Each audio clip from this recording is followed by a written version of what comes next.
लंबे समय से देश की अर्थव्यवस्था गोते लगा रही है। जनता उम्मीद कर रही है कि स्थिति सुधरेगी, लेकिन हालात चिंताजनक बने हुए हैं, क्योंकि ना तो रोजगार है और ना ही व्यापार को रफ्तार है। लेकिन मोदी सरकार है कि इस सच्चाई को मानती ही नहीं। अब मगर एक अमेरिकी रिपोर्ट ने ऐसा दावा किया है जिसने मोदी सरकार की पोल खोल दी है।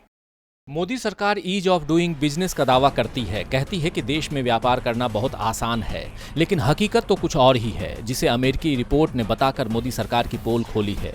व्यापार करने के लिए भारत को अमेरिका अब भी सही जगह नहीं मानता है। उसका कहना है कि भारत व्यापार करने के लिए अब भी चुनौतीपूर्ण जगह बना हुआ है।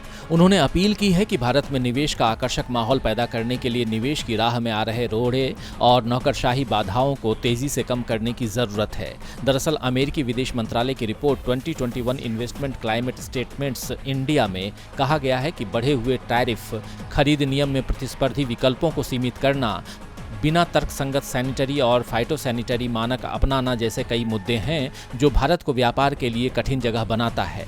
इसके साथ ही ये भी आरोप लगाया गया है कि भारत का विशिष्ट मानक अंतर्राष्ट्रीय मानकों से मेल नहीं खाता है। भारत में वैश्विक आपूर्ति श्रृंखला से उत्पादकों को प्रभावी ढंग से बंद कर दिया गया है, जिससे व्यापार का विस्तार सीमित हुआ है। इतना ही नहीं, विदेश मंत्रालय की रिपोर्ट में कहा गया है कि महामारी की वजह से भारत के व्यापार पर गहरा असर हुआ है, जिससे विकास दर में भारी कमी आई है। ये रिपोर्ट साफ बयां कर रही है कि देश में स्थिति किस कदर खराब है। अब सवाल उठता है कि इसके लिए कौन जिम्मेदार है। डीबी लाइव की रिपोर्ट।